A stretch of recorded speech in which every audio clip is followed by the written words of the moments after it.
during this pandemic, during the quarantine and the COVIDs and the coronas and the whatnots. A lot of people trapped at home, and I take advantage of that situation, and I have them zoom into my podcast. And today we got a good one, Stamos.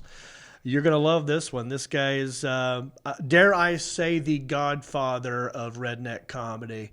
You know what I mean? When they make a Mount Rushmore of redneck comedy, or comedy in general, this dude is on there. I'm talking about the one, the only, Jeff Foxworthy. Oh, take another look and tell me that. You might find this funny, Jeff. My partner here, my producer, my buddy, who this is his studio. His name is Alan Jackson. I noticed that on the email, and I was thinking, I wonder how often somebody stops him about that. So. Yeah.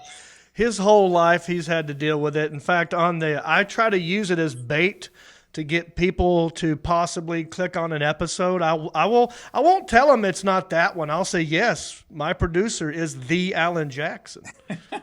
I'm not lying. No, he is the Alan Jackson. Yeah. I mean, he's not crazy about a Mercury. He doesn't go down to the Chattahoochee River or anything, but that's his name, so he stuck with it, So why do you think Alan did crazy about a Mercury when nobody drives a Mercury anymore? God, I'm so happy you asked this question. I don't know, but I do know a brief moment in time. I did work at a Goodyear. My dad was a manager of a Goodyear, and I worked out in the shop changing tires and that sort of stuff for about 2 years of my life before I went off to college.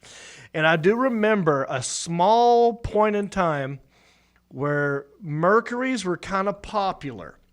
Now, I didn't know anybody who was crazy about a Mercury, and in fact, I don't even think the company exists anymore. But I don't know. Was it like a poor man's Monte Carlo? The coolest car they ever made was a Mercury Cougar, like, in the late 60s, which was, it was kind of like a cousin of a Camaro or something like that. And I had a buddy in high school that had a Mercury Comet, which was,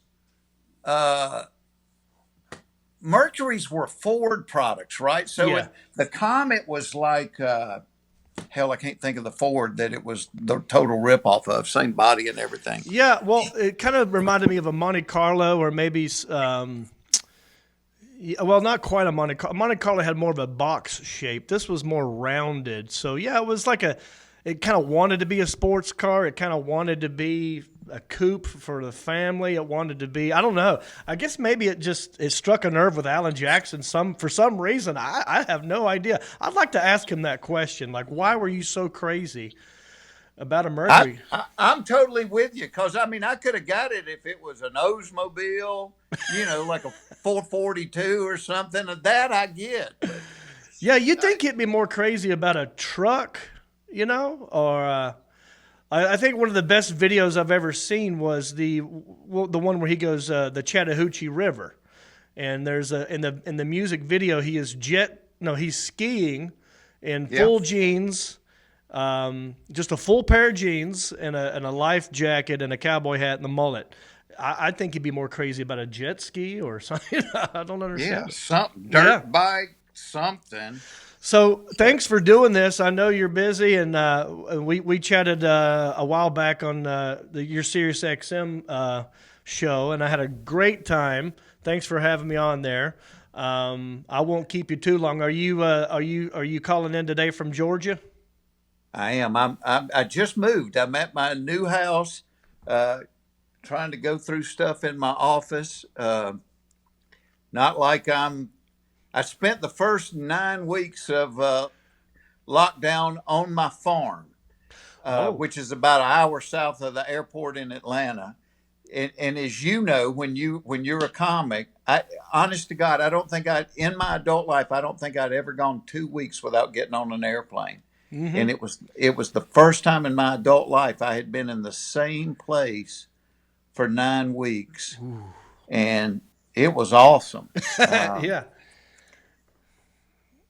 People talking about how bad COVID was. I said, hell, I'm waking up on the farm every day. I'm as happy as a dead pig in the sunshine out here. I remember when it first happening and being quarantined, in the first, March, April, Yeah. I was like, okay, well, this won't be too much longer. I'm going to enjoy the time off. And I really did. I was getting in shape. The gym's closed down, but my brother is like a CrossFit fanatic, and he made a little gym in his garage. And everyone was getting sick around me and all this other stuff, but I'm like, I'm the healthiest I have ever been, and I loved it because I got closer with my brother, I got closer with my friends, but now I'm getting pretty tired of it. I'm ready to get back out there. It's been a lot longer than I wanted it to be. So let me ask you a question, because I miss it. I've been blessed to get to do a lot of different things, Yeah. and I've always enjoyed it because you're never bored. But I always said, if you held a gun to my head and said you can't do but one thing, that it would always be stand up. That's what I am. I'm a stand up comic that gets to host an occasional game show or write a book or something. But I'm a comic. I miss it so bad. But there's a part of me, and I've talked to several other comics. I've never, John, felt scared about going on stage. And there's a part of me right now that is so scared of this culture, and it makes me mad at myself because I think part of a comic's job is to be a truth teller. Yeah. That's what we do, is we hold stuff up and go, why is this like this? Why is this like this? But in this cancel culture, it's like everything I think about to talk about, somebody's going to twist it and shut you down. Yeah, it is scary. I will say, my whole philosophy was, I'm like you. I'm a happy-go-lucky guy. I don't really get political or anything like that. I make fun of me and my family and that kind of stuff. But it's hard to ignore something that's so pervasive and in your face. And I was nervous about it.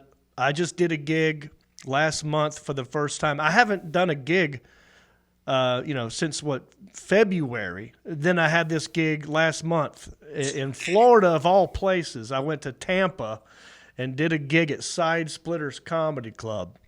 And I remember, all right, well, I'm just going to go up there. I got one or two COVID jokes, and I'm just going to move on, right? And I ended up, by the end of the week, coming up with about 25 minutes of new material that was tested with that crowd that weekend, and I felt really good about it. But I will say that first time, that Thursday night on stage, I'm in the green room. I'm trying to write down my set list. You know how it is. You get rusty if you don't do it. And I started getting nervous because not only was I forgetting some of the jokes within the bits, I forgot what I named the bits. Oh my gosh. Right? If you want to watch the whole version, the entire episode, click on this little square right here. Or if you just want to subscribe and watch them later, click on that little bubble right there. And thank you.